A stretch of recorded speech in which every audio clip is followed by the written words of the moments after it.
Good morning students, मैं नील Prasad Singh 9th class में आपका वेलकम करता हूँ। तो स्टूडेंट्स, आज 9th के मोशन चैप्टर का ये लेक्चर 2 होगा, जिसमें हम बात करेंगे एक्सेलरेशन, एवरेज स्पीड, ये सारी चीज़ें बात करेंगे। बट उससे पहले मैं आपको याद दिलाना चाहता हूँ कि लेक्चर 1 में मैंने आपको बताया था डिस्टेंस, स्पीड कैसे मीटर पर सेकंड से किलोमीटर पर आवर में कन्वर्ट करते हैं, कैसे किलोमीटर पर आवर से मीटर पर सेकंड में कन्वर्ट करते हैं। तो ये सारी चीज़ें हम लोग लास्ट वीडियो में बात किए थे। आज हम बात करेंगे एक्सेलरेशन। एक्सेलरेशन क्या है स्टूडेंट्स, थोड़ा ध्यान दीजिए। The change in velocity, the change in velocity with respect to time, with respect to time is known as acceleration, acceleration of body. It is a vector quantity, scalar नहीं, vector quantity. Acceleration कैसी quantity है? Vector quantity. And its SI unit is metre per second square. Its SI unit is metre per second square. Accelerate आप देखते होंगे car में, bike में, जितनी भी मशीनें हैं जो कि मूव करती हैं, तो उसमें क्या लगा रहता है? एक्सेलरेटर। एक्सेलरेट मींस होता है कि स्पीड को बढ़ाना, वेलोसिटी को बढ़ाना। यहाँ पर आप देख सकते हैं कि जब कोई बॉडी मान लीजिए 5 मीटर पर सेकंड की स्पीड से मूव कर रही है, 2 सेकंड के बाद इसकी स्पीड 10 मीटर पर सेकंड हो जाती है। तो यहाँ पर क्या हुआ? बॉडी जो है एक्सेलरेट किया, ठीक है। तो एक्सेलरेशन कितना होगा? तो हमने लिखा हुआ है कि चेंज इन वेलोसिटी, वेलोसिटी में कितना चेंजिंग हुआ। तो 5 मीटर पर सेकंड से 10 मीटर पर सेकंड हो गया। चेंजिंग कितना हुआ? इसमें से इसको माइनस कर देंगे विद रिस्पेक्ट टू टाइम। तो और टाइम से क्या करेंगे? डिवाइड कर देंगे। तो स्टूडेंट्स फार्मूला हमारा क्या बन जाएगा? Acceleration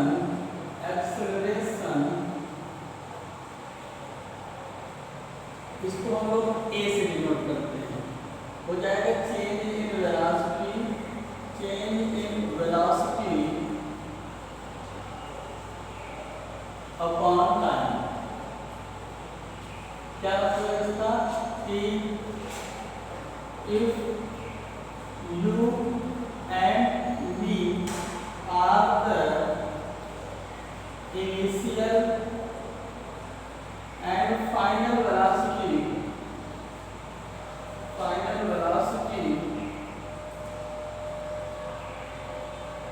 then acceleration a equal to v minus u upon t, a equal to v minus u upon t। Clear students?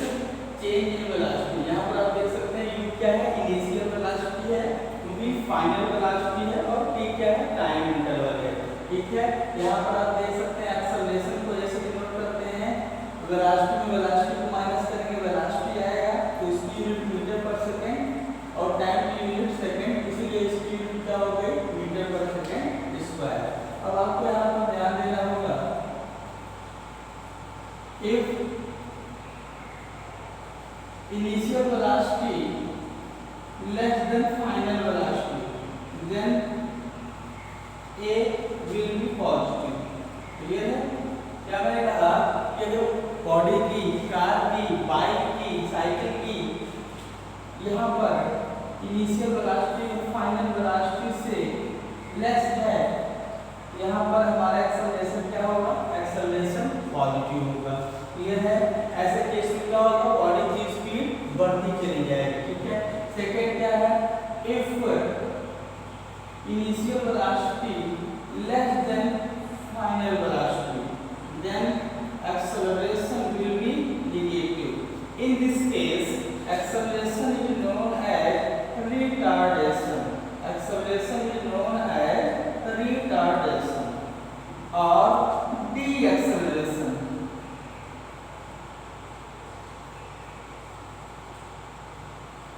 Clear है।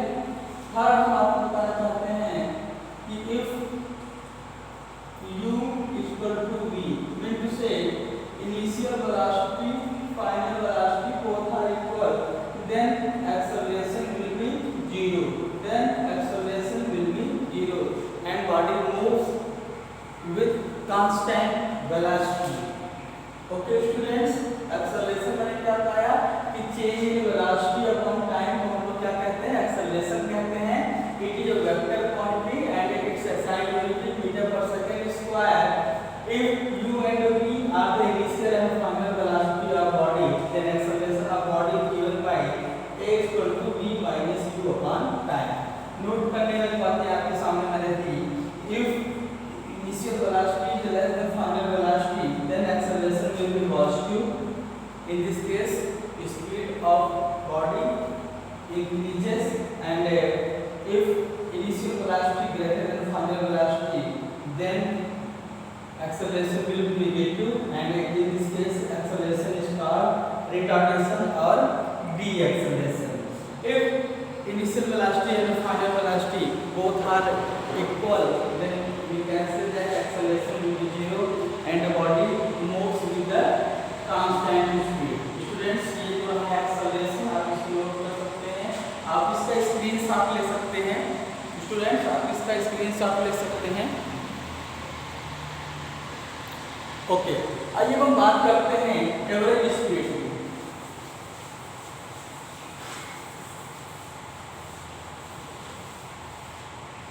एवरेज स्पीड की हमारी बात करते हैं. Average speed,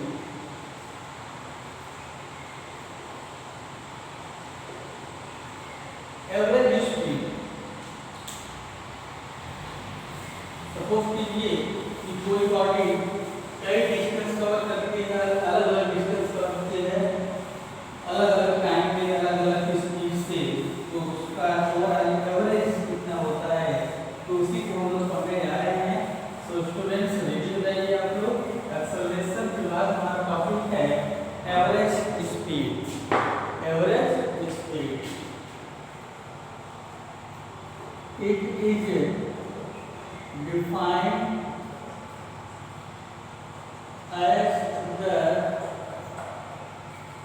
ratio total distance to the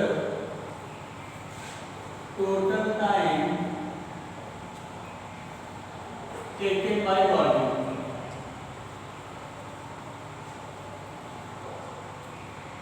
क्या लिखा होगा? Average speed. इसकी यूनिट क्या होगी? जो यूनिट स्पीड की होती है वही यूनिट यहाँ पर एवरेज स्पीड की हो जाएगी.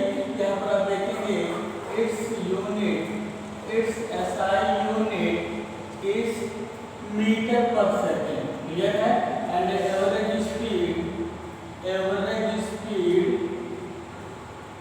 Average speed is equal to total distance, total distance upon total time. Clear है स्टूडेंट्स? एवरेज स्पीड ये आप इसके माइंड में नोट कर लें. अब यहाँ पर एवरेज स्पीड का यही एक फार्मूला है, लेकिन अगर आप अपने बुक में देखेंगे तो कुछ क्वेश्चन ऐसे हैं जिसमें आप ये फार्मूला यूज करेंगे तो वो क्वेश्चन आपसे सॉल्व नहीं होंगे. उनके लिए आइए मैं आपको कॉन्सेप्ट देता हूँ. स्टूडेंट्स, पहला कॉन्सेप्ट हमारा ये है, if a body covers two equal distance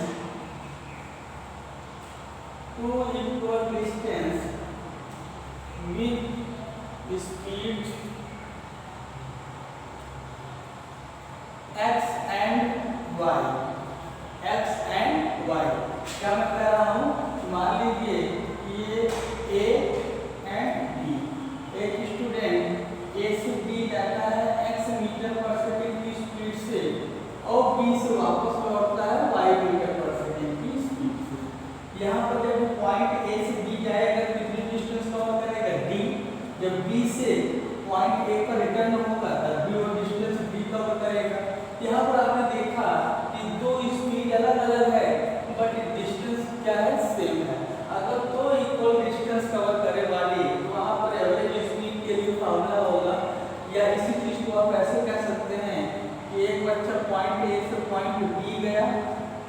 x metre per second की स्पीड से d डिस्टेंस, फिर पॉइंट B से पॉइंट C गया d डिस्टेंस, वो भी y मीटर पर सेकेंड की स्पीड से।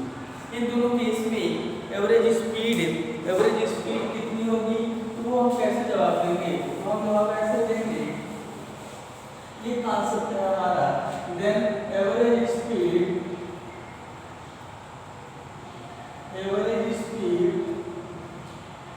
Equal to 2xy upon x plus y। x क्या है, स्पीड है, y क्या है, स्पीड है आपका। अगर 2 इक्वल डिस्टेंस आपको गिवन है तब समझ जाइए कि आपको इस फॉर्मूले का यूज करना है। अब आइए देखिए हम सेकंड बात करते हैं, if a body covers 3 equal distances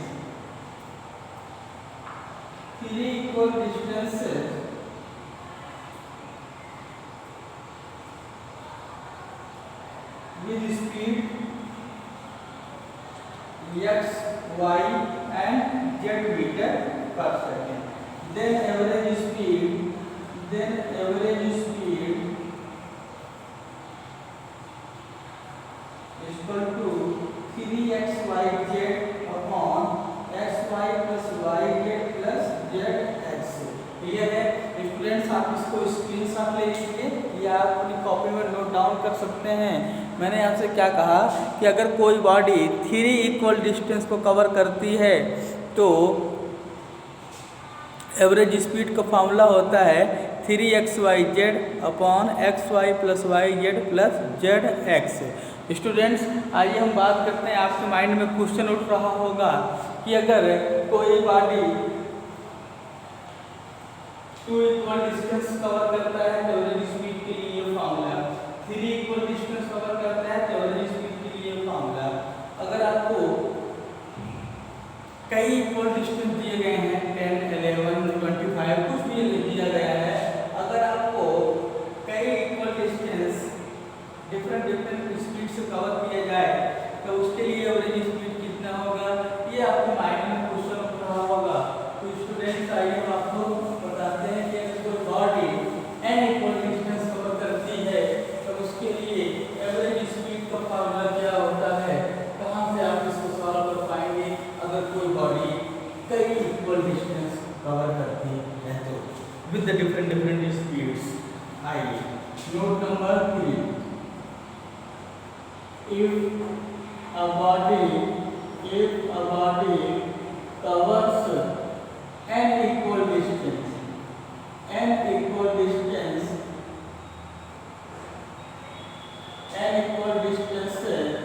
with speed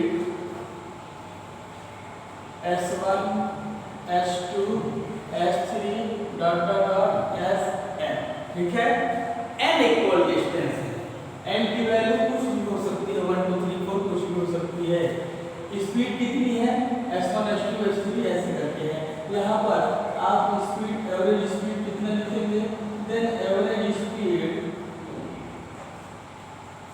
is equal to n upon 1 upon s1 1 upon s2 1 upon s3। Clear है, तब एवरेज स्पीड क्या लिखी जाएगी, n upon 1 upon s1 plus 1 upon s2 plus 1 upon s3। अब आइए इसी फार्मूले से हम इन लोगों को लेकर लाकर दिखाते हैं। यहाँ पर ये क्या है, n इक्वल डिस्टेंस है, ये फार्मूला आया था 2 इक्वल डिस्टेंस। जितनी इक्वल डिस्टेंस आपको दी जाएगी उतने ही आपको स्पीड भी दिए जाएंगे। आइए बात करते हैं कि इस फार्मूले से ही ये दोनों आए हुए हैं, तो कैसे आए हुए हैं ये भी हम आपको दिखा देना चाहते हैं। आइए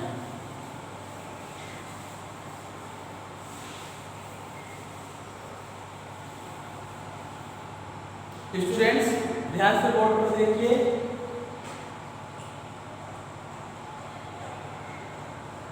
देखिए इफ n इक्वल टू 2, कितने इक्वल डिस्टेंस है 2, तो आपको स्पीड दी जाएगी, मान लीजिए फर्स्ट स्पीड जो है x है एंड दूसरी स्पीड जो है y है। देन एवरेज स्पीड कितना हो जाएगा, then average speed equal to n upon 1 s1 1 upon s2। ठीक है, 2 इक्वल डिस्टेंस है तो 2 ही बार हम लोग यूज करेंगे। यहाँ पर हो जाएगा 2 upon 1 upon x 1 upon y। This implies 2 upon LCM लेंगे आप तो हो जाएगा x plus y upon xy। ये चला जाएगा टॉप पर तो आपको मिल जाएगा average speed equal to 2xy upon x plus y। ठीक है, आपने देखा कि इसी फार्मूले से ये इक्वेशन आया हुआ है, ये फार्मूला आया हुआ है। अब अगर हम बात करें इफ n इक्वल टू 3, अगर 3 इक्वल डिस्टेंस आपको दिया जाए तो आपको 3 स्पीड भी दी जाएगी। Suppose that x s1 is x, s2 is y and third speed जो है z दिया हुआ है। तब एवरेज स्पीड कैसे आप कैलकुलेट करेंगे? तब आप एवरेज स्पीड कैलकुलेट करेंगे 3 upon 1 upon x 1 upon y 1 upon z। ठीक है, अब अगर आप इसको सिंप्लीफाई करते हैं, एलसीएम अगर लेते हैं एक इसका, तो आप 9th क्लास के स्टूडेंट्स हैं, एलसीएम लेना आपके लिए बहुत सिंपल होगा। ये हो जाएगा xy yz plus zx upon xyz। ये टॉप पर चला जाएगा तो हो जाएगा average speed equal to 3xyz upon xy plus yz plus zx। Students, आपने देखा कि इसी फार्मूले से हमने 2 इक्वल डिस्टेंस 3 इक्वल डिस्टेंस के लिए जो फार्मूले बताए थे वो फार्मूले हम प्रूव करके भी आपको दिखा दिए। बच्चों, आप इसका स्क्रीनशॉट ले लीजिए, नोट कर लीजिए।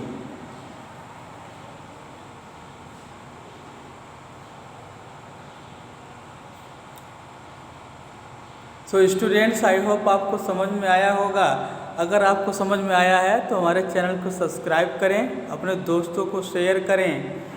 आज के लिए स्टूडेंट्स इतना ही। अब हम अगली वीडियो में बात करेंगे equations of motions and their proof. ठीक है, उनके प्रूफ भी देखेंगे। तो स्टूडेंट्स, गुड लक, अपना ध्यान रखिए, अपने फैमिली का ध्यान रखिए और पढ़ाई कीजिए। Thank you.